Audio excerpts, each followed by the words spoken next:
ওরে ভাতিজা মা ভাতিজা তো কাঁঠালের এই অবস্থা কেটে করলো হায় হায় হায় রে ভাতিজা হ্যাঁ দর্শক আপনারা একটু দেখেন কাঁঠালের অবস্থাটা দেখেন কাকু আমি সকাল ভোরবেলা সঙ্গ ডালে কই যান কই যাই মেয়ার আমরা বাগান আছে জানোচ্ছা বাগানে কিছু কাঁঠাল গাছ আছে দেখি কোনো কাঁঠাল টাটাল পাইছি নি কোনো অনেকদিন যাবত তো কাঁঠাল টাটাল খাই না তো এখন কিন্তু কাঁঠাল পাকার সিজন তো আমাদের এটা হচ্ছে আমাদের পুকুর পাড় এটা হচ্ছে আমাদের পুকুর পাড় তো পুকুর পাড় আমাদের অনেকগুলো কাঁঠাল গাছ আছে তো আজকে কাঁঠাল গাছ থেকে কাঁঠাল পারবো কালকে বিকেলে অনেক বড় একটা কাঁঠাল দেখছি মনে হয় এটা পেকে গেছে মানে দেখতে বুঝে গেছে ওরে ভাতিজা মা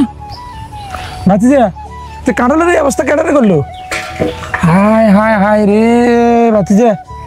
হ্যাঁ দর্শক আপনারা একটু দেখেন কাঁঠালের অবস্থাটা দেখেন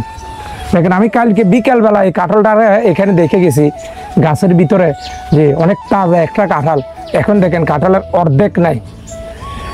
একটা কথা হলো এই অর্ধেক কেন নাই আমি আপনাদের সঙ্গে এর আগেও কয়েকটা ভিডিওতে শেয়ার করেছিলাম যে আমাদের এরিয়াতে বিশেষ করে 14 গ্রাম এরিয়া এবং আপনাদের যারা ভিউয়ার্স রয়েছেন আপনাদের এরিয়াতে জানি না আছে কিনা কাঠবিড়ালি বা সলা নামক একটা প্রাণী আছে এই প্রাণীটা আমাদের আমের সিজনে কলা তো খাইতেই দেয় না আমের সিজনে লিচুর সিজনে লিচু এই যে লিচু ধরছে আমাদের গাছে অনেকগুলো লিচু খাইতেই পারি নাই আমাদের বাড়িতে অনেকগুলা কাঁঠাল গাছ আছে এই কাঁঠাল গাছগুলোতে অনেকগুলো কাঁঠাল ধরছে মাশাআল্লাহ আল্লাহ তাআলাকে অশেষ রহমত অশেষ ধন্যবাদ আল্লাহ তাআলার রহমতে সো আমি কালকে বিকেলবেলা কিন্তু এই কাঁঠালটা দেখেন আমাদের এই গাছটাতে আমি দেখে গেছি দেখেন এই দেখেন উপরে কাঁঠাল দেখেন এটা এখন ছিদ্র ছিদ্র যে জায়গাটা দেখা যাচ্ছে আমার মনে হয় এটা কাঠবিড়ালি খাইছে তো আমি যখন বিকেলবেলা আসছিলাম তখন আমার কাছে মনে হচ্ছে কাঁঠালটা পাইকে গেছে সো আমাদের যারা 14 গ্রামের যারা রয়েছেন যারা বিশেষ করে আমরা চাই এই কাঠবিড়ালির হাত থেকে মুক্তি পেতে কাঠবিড়ালি আমাদের যে কিসমত আছে আমাদের যত ফল আছে সবগুলো কিন্তু কাঠবিড়ালি কিন্তু ধ্বংস করতেছে তো আমি এখন কাঁঠালটা পারবো তো আমি অনেক আশা নিয়ে আসছিলাম যে আজকে এই ফাঁকা কাঁঠালটা ফেরে খাবো গাছ থেকে কারণ গাছের ফাঁকা কাঁঠাল আপনারা জানেন অনেক সুস্বাদু হয় কারণ বাজারেরগুলো তো বিশ্বাস করা যায় না ফরমালিন থাকে বিভিন্ন ধরনের মেডিসিন থাকে তো আমি কালকে বিকেলবেলা আসছিলাম তো এখন আমি গাছ থেকে কাঁঠালটা পারবো এবং এই চংটা আমি নিয়ে আসছি কাঁঠালটা পারার জন্য কারণ কাঁঠালটা পারি এটার ভিতরের কি অবস্থা কারণ এই দেখেন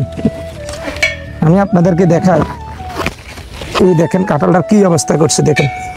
দেখেন এটা মনে হয় কালকে খাইছে আমি কালকে এটা লক্ষ্য করি নাই আর এটা মনে হয় আজকে সকালে খাইছি আমি কিন্তু গত বছরে কিন্তু এই গাছের একটা কাঁঠালের ভিডিও আপনাদের সঙ্গে শেয়ার করেছিলাম সো ভাবছিলাম এই বছরও এই গাছ থেকে কাঁঠাল পারবো আপনাদের সঙ্গে শেয়ার করব সো দেখেন কাঁঠালের ভিতরটা কি করছে দেখেন এই পাশে এবং এই পাশে এগুলো হচ্ছে কাঠবিড়ালি আপনাদের কাদের এলাকায় কাঠবিড়ালি এইভাবে কাঁঠাল অথবা অন্যান্য ফলগুলো নষ্ট করতেছে আপনারা অবশ্যই কমেন্টে জানাবেন।